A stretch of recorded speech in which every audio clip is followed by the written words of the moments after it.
Well, we've got two questions that are similar from the audience about the tax implications, nonprofits and limited liability corporations, so the LC3 model that's not approved here in California. But I think people are curious just to kind of understand a little bit of the structure. And I know we'll get into structure a little bit later, but in the simple format, can either of you answer that question on how does the IRS treat social enterprise and what are the tax implications? Yeah, this is what I brought James in Bristol. Thanks, Monica. You chose to be an LLC. You answer it. Well, I think, again, it depends on, 501c3 obviously has, its reporting formats, which I don't know how many 501c3s enjoy doing the 990 every year.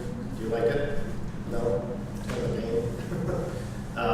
L3C is a little bit different. It's a standard, corporation. But depending on the revenue stream, right now our funding comes through grants from the Ford Foundation. It's different than a grant to nonprofit. It's an expenditure grant.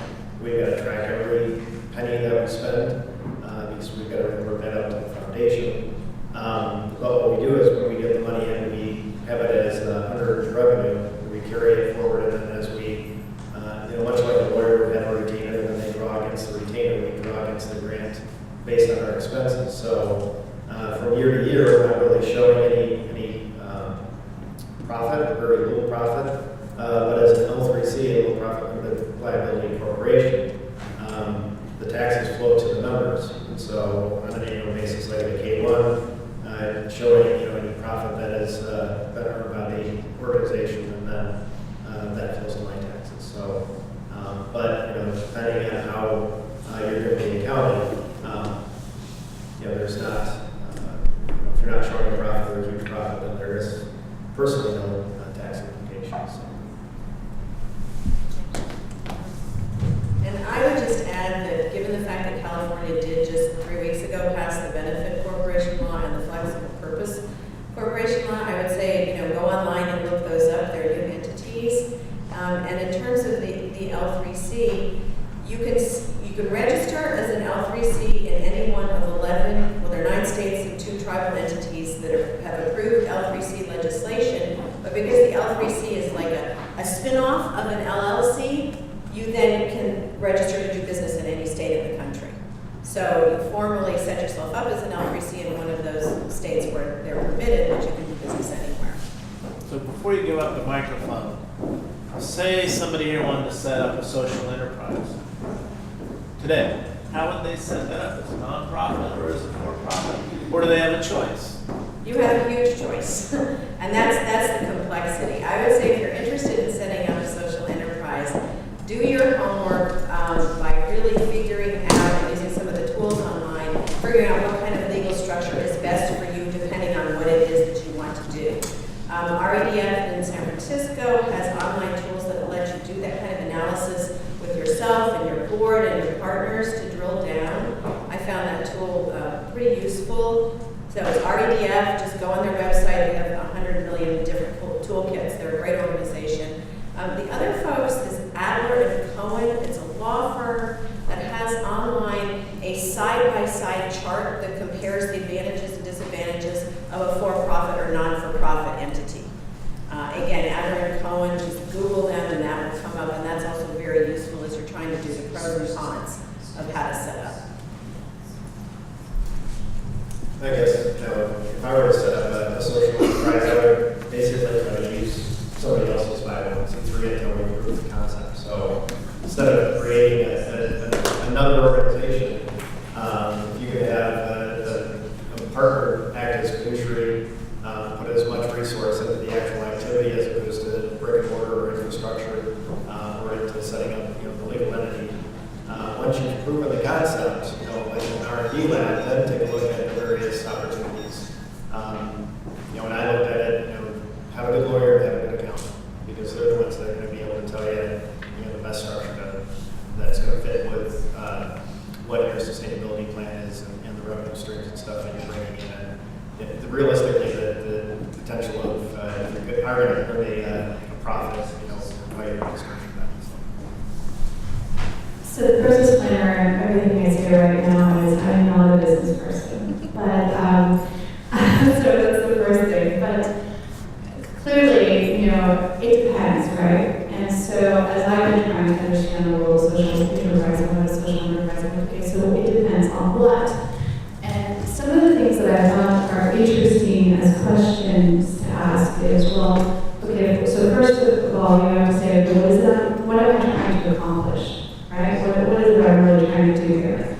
And then the second thing is, okay, well, I think it was Daniel who gave me one of the best examples of understanding. Daniel Gonzalez, who's out there and a wonderful accounting professional, to explain to me the difference between like for-profit and non-profit. And he says, look, Monica, the basic difference, except for like which tax forms you have to file, is in a non-profit organization, any extra money that you make on your for-profit extra value, you basically reinvest it into the mission of the organization. And in the for-profit world, basically that just gets redistributed to either the shareholders or whoever the owners of it. That's why we make for-profit. So both organizations technically might have money and assets at the end of their year. So that's the other question, is that where are you going to get, what is the difference between the two is what is your governance structure, right? So basically the big difference between a nonprofit and a for-profit is for a nonprofit you have a board, right? And so who are your bosses? How quick does your decision making have to be in order for you to respond to whatever your market is? And so that's one of the things that depends. And then if you decide to go through a for-profit model, then it's possible to have decision making concentrated in a smaller group of people and a different kinds of process around decision making that allows you to be a lot more nimble or flexible. And also, as James was saying, there's different sort of in which of the two is like what kind of risk are you taking in terms of what you're trying to get out there. And so nonprofits and for-profits have really different ways of sort of looking at risk. So what you are going to do, you need to look at that from the risk, right? And then the final thing is if you're a for-profit or a nonprofit, is where am I going to get the money? Where are you going to get the money? And so we all know that there are kind of traditional sources of revenue that come in for nonprofit organizations, right? Individual donors, foundations, things like that. And then if you're a for-profit, then there's like venture capitalists, different banks, you get loans and stuff like that. And so again, that goes down, what are you trying to do? How much risk can you take? And at the end of the day, who's going to hold you accountable? So those are all things I think that need to be taken into consideration as we look at what is the form of social enterprise, what's the best legal structure, what are the best sources of funding, how is it that you want to make decisions, and that ultimately depends on what you're trying to accomplish. So to me, that's how I sort of think through that. Okay, thank you. We've got a couple more minutes. And what I wanted to do with these last couple minutes before we take a break is talk to some of you. Now, some of the questions here are about resources. Flip. If we needed a shell nonprofit to start a social enterprise today, could we use your organization to start? Yes, Okay. if it's consistent with the mission we have. All right. And you notice this morning when Steve Russo was introduced and Monica Bernard was introduced, you were told that they're researchers. They're researching you today. I know it's a dirty trick, but they do it all the time. Pete and Flip and everybody else. And it turned you into a disruptor. So now I know where James is coming from, where Priscilla's coming from. You just did. Is we don't have the resources out there yet. Today is the start to say, what resources do we need? Where do we go to get these resources? Where are we going to package these resources? And we started asking ourselves these questions and said, why? Wait. We don't have enough information to start collecting all this information. We want to know if there's an interest out there, if there's a change in attitude of living off of grants can pull you off mission, and you're always just chasing grants, and you're not really working on performance. And I just completed that cycle for the Economic Development Corporation, and I'm actually very, very relieved to no longer be on grants. Now we can focus on what we really need to focus on for our mission. So we see kind of a change in America right now where we're kind of tired of government grants not really leading by phenomenal example. And so if we disrupt that system and we can redirect it to get to where we want to be for results and be results driven, and then develop results driven around mission driven, we think that's a greater success factor. So from the audience here, from what you've heard this morning, by show of hands, are you interested in learning more about social enterprise and the nuts and bolts?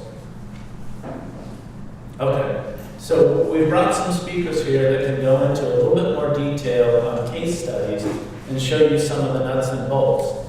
And, you know, we're not going to pretend here in Merced that this is the direction we're going and we've got it all worked out. This is in the research process. And they're building the database around this. And we're going to see if there are some opportunities here or not. If there are opportunities, then the next step is